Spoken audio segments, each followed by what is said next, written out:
Andrew, tell us about your business.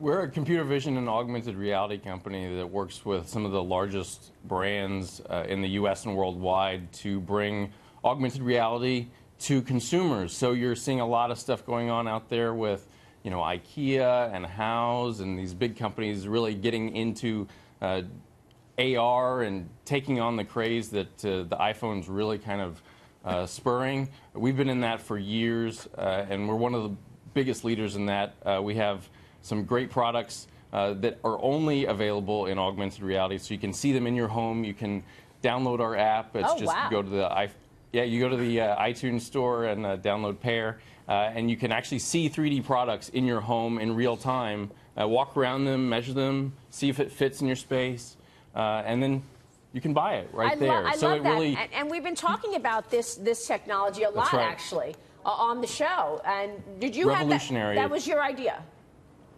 Well, absolutely. And we originally came out with it in 2015, before anybody else was doing it. And we had some first great partners like Herman Miller, and some of the other folks that we have in the catalog still today. We're growing at a rapid pace, and it's really great to see the industry and everybody. I don't have to explain what augmented reality is anymore. That's like the best thing that's happened to me in a long time. I love it, Andrew. Congrats on that. So, Drew, let's talk about how you got started. You just got a $3 million investment for your company, which you say is really transforming social media platform. My favorite is Twitter, and it's transforming it, right? Tell us about Twignature. Twignature. So Twignature is just a product we announced this week, and we recognize that there's a lot of fake tweets. We understood that there are tweets that are automated by systems or bots, and I have a background in cyber and biometrics, so about 3 years ago we patented a method that allows someone to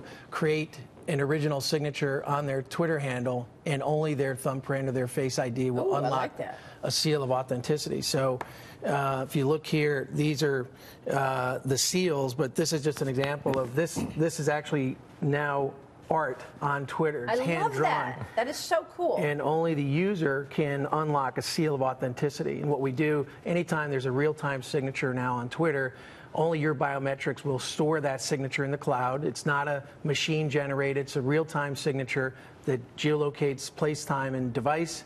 And think of it as a blockchain for signatures. So creates a ledger for any real-time signature on social media, which if you're LeBron James, Shakira, Lady Gaga, your signature on Twitter has market value. And that's how we make money.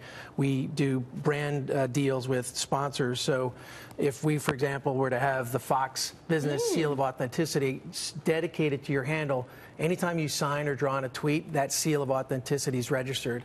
So it lets you be more authentic as an individual, stylize how you sign. Is that me right there?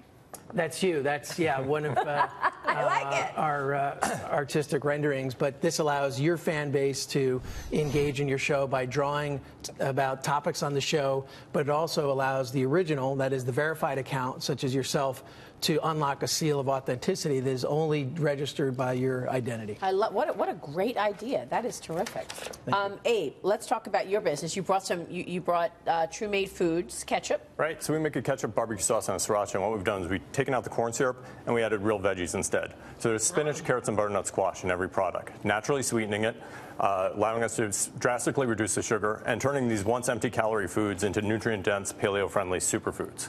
So we've used natural vegetables to replace the corn syrup, things like this. So we got American vegetables going in here, giving you great flavor, tastes just like ketchup. Every kid loves it. I have 4 kids. It's one of the reasons I did this. This was a problem I was having at home. After years of trying to solve problems overseas, I wanted to finally do something, at my own dinner table. Keep kids, did you know regular ketchup has more sugar than ice cream per serving?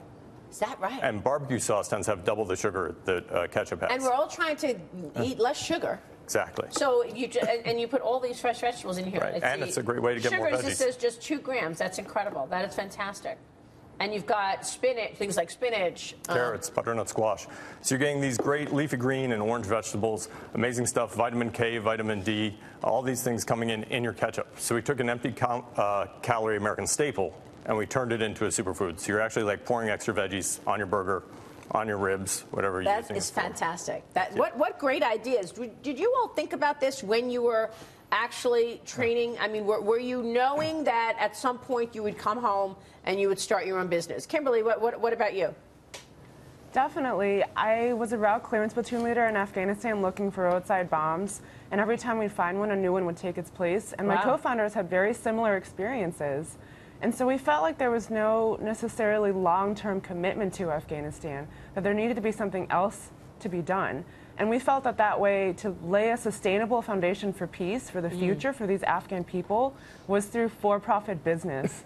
So we're capitalists. That is fantastic. We believe that capitalism, And Andrew, I mean, I feel like if you're not using AI, you're going to be left behind. And you were, you know, sure about the use of AI and knowing that that could be a growth driver of a business. Absolutely. In fact, now you see the Department of Defense is starting to really focus on AI. And back in 2012, I was building little AI programs to help me do analysis as an intelligence officer. I was able to play with the F-35's augmented reality helmet all the way back in 2004. And these are the types of things where I saw where the technology was going. I saw how the Air Force was integrating augmented reality, artificial intelligence, or not integrating artificial intelligence, saying, hey, I think I can do that faster, better I love it. On the outside and bring it back to the DoD. Andrew, thank you for that. Now, any thoughts, guys, of what's happening today in terms of our defenses and our troops on the ground? You know, the world just seems to get more complex every year. And I think as veterans, we always support those who serve today, and we're always thankful for those who remain serving. But certainly, the U.S. has to use its technology and not just think about body count, but think about the intellectual property that comes out of the service academies. And I look at some of the innovations that veterans are capable of. It's innovation that wins wars, not pure manpower. That's a great point. Real quick. We can't predict the future. You know, we don't know what's going to come next, so we have to be flexible and be prepared. Thank you all. Thank you so much. Maria. Best of luck to you all on your businesses. Abe, Drew, Andrew, and Kimberly, thanks for joining us. We'll be